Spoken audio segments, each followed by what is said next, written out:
Oh, Pierce, where have you been? Oh, Pierce, what have you been up to? What blah, blah, blah. Like, oh, you went to 3 Tiger games, did 3 videos, and then all of a sudden disappeared. I've got a wife, I've got a pool. I can take a summer break too. Okay, everybody else is taking a summer break. I could take a summer break. Just get off. All right. I'm getting back into it now. I'm back on the podcast. I'm getting the flow back. Let's get it. Let's get into it, baby.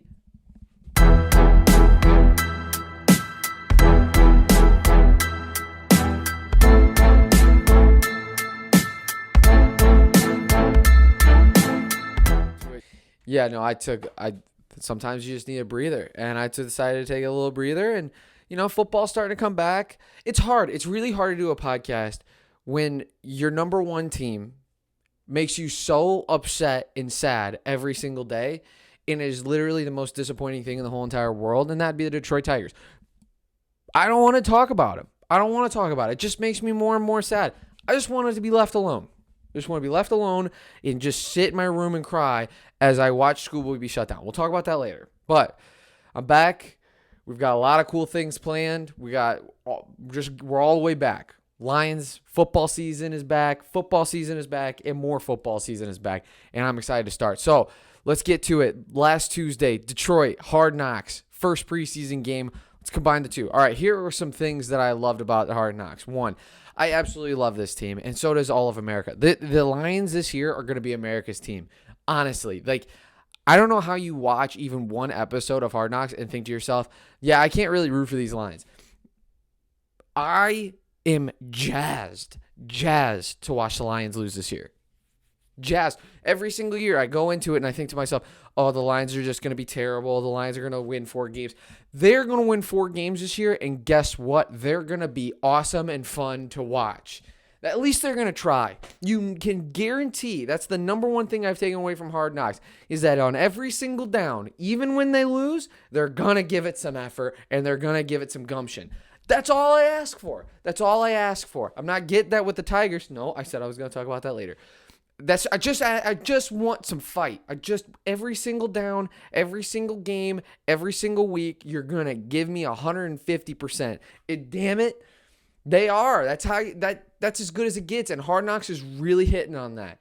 They've hit on the fact that the main character of this whole entire season and this whole entire organization is Dan Campbell. He is the heartbeat of this team and of this organization, and I don't hate that.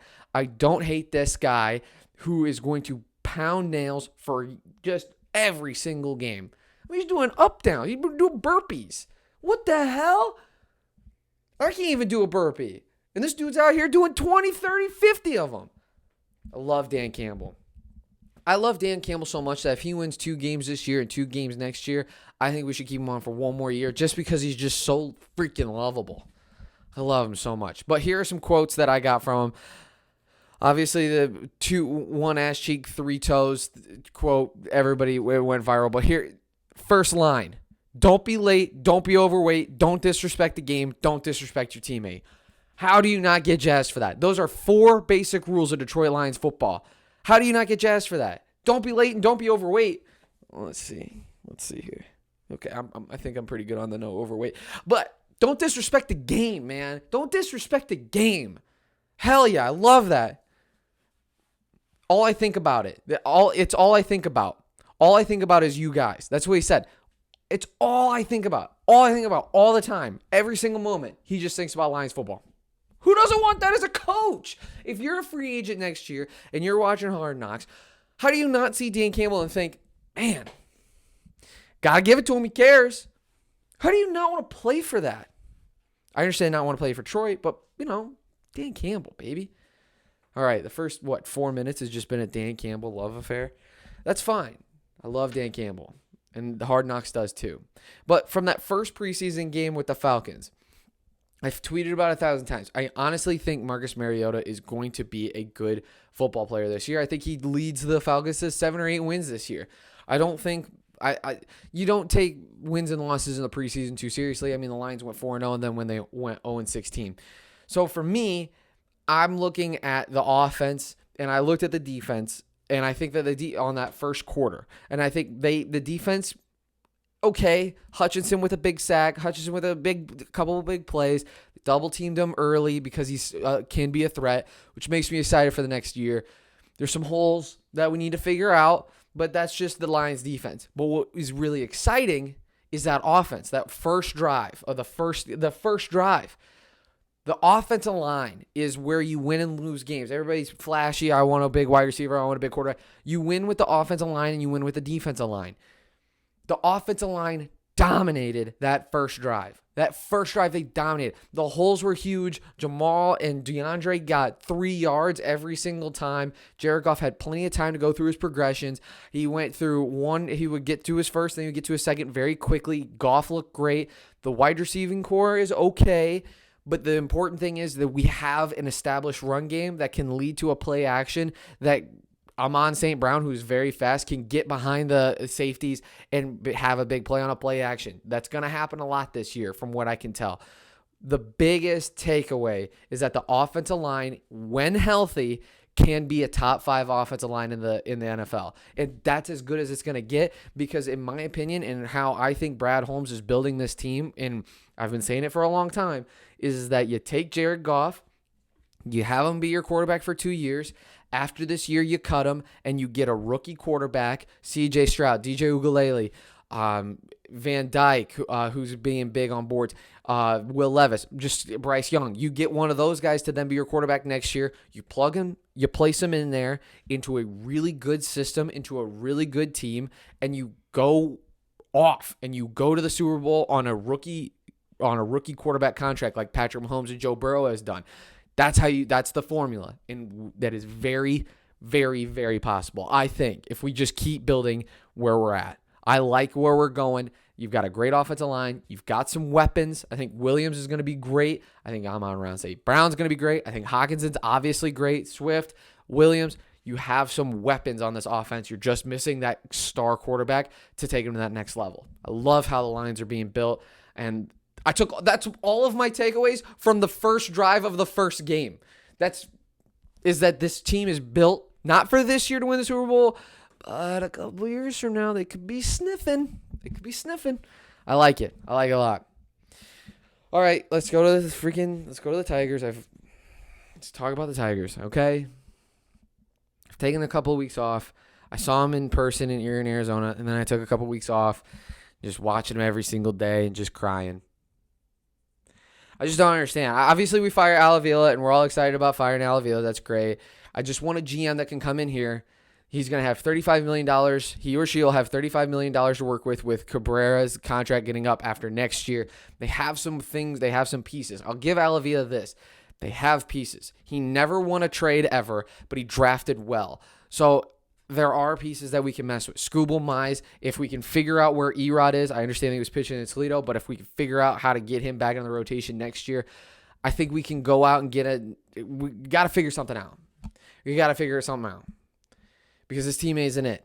Scope, terrible. Candelario, terrible. Outfield, other than Riley Green, terrible. Torkelson, hopefully he can figure it out and come back next year. It's just so disappointing. The pitching is phenomenal, despite all the injuries. But damn it, this has got to be, in all seriousness, this has to be one of the worst.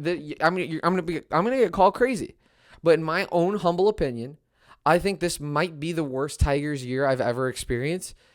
Even worse than when we should have broken the record for losses, because at least that team, like, your expectation was this team's gonna suck at the beginning of the year. You're like, this is just gonna suck.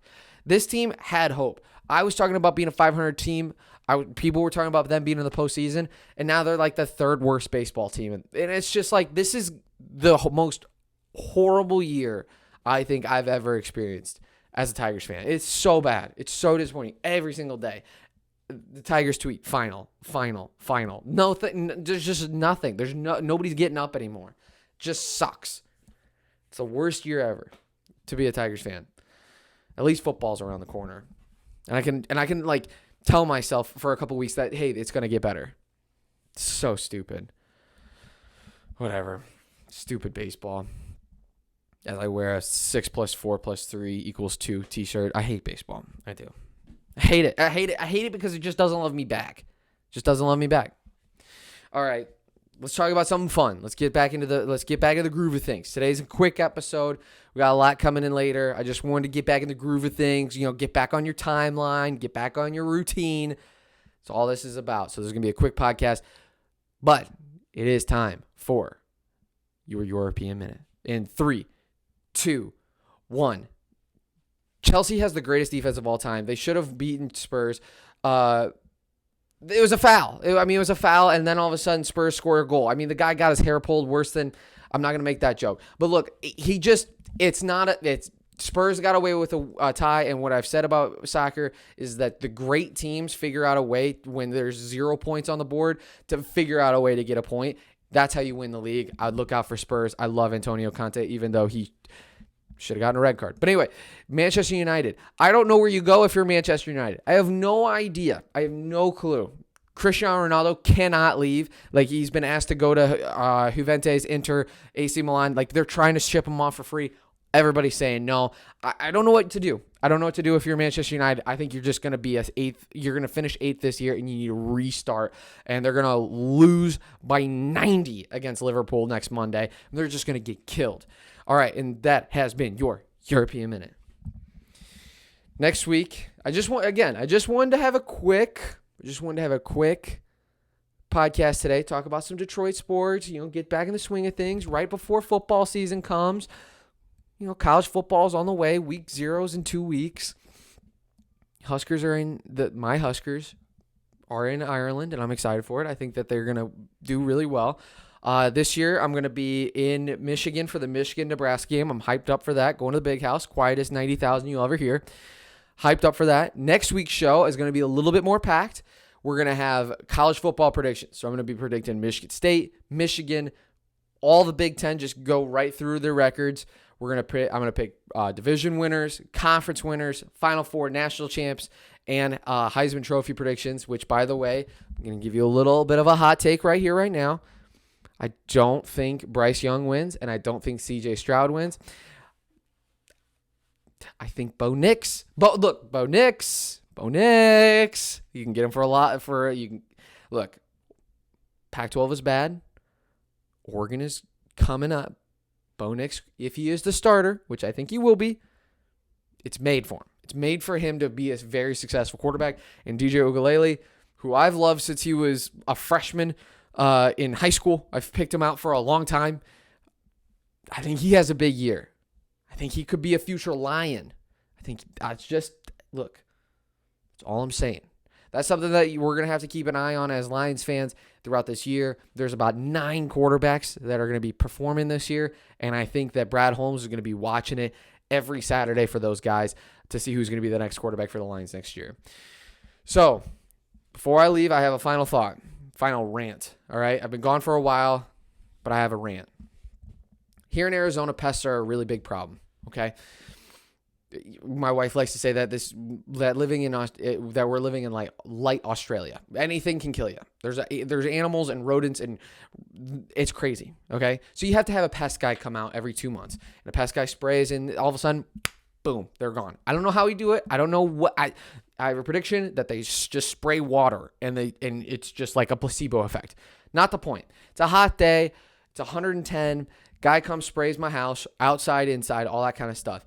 What do I do as a good, solid Midwestern person, like every other Midwestern would ever do?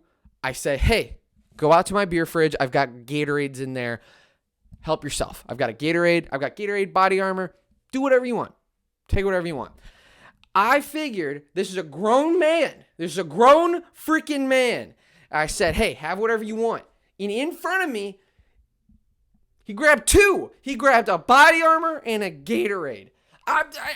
Like we've learned since we were kids at Halloween, just grab 1. Just be respectful. It is a gift. He grabbed 2. What's wrong with you? You're a grown man. I watched it and I could have said, hey, not what I was expecting you to do. But me, I was like, okay, I guess you're getting 2. I feel like a jerk for even thinking that was wrong. But hey, guess what? He grabbed 2, left, never going to see him again. Fantastic. See you in 2 months where you can take 5. I guess, but then next time it's not going to be as hot. Do I offer? I don't know. But I offered. He took 2 instead of 1. He was the kid at Halloween that ruined it for everybody and took 9 Kit Kats, and then I didn't get any. It's crap, man. It's crap. All right, I just need to get that off my chest. I just need to get that. I just feel like I had to get that off my chest. Whew. All right, thanks for coming back. We're going to have a big fall coming. It's going to be a lot of fun. Got a lot of good content. We're going to a lot of football games. It's football season. It feels good to be back. Thanks. Love you. God bless.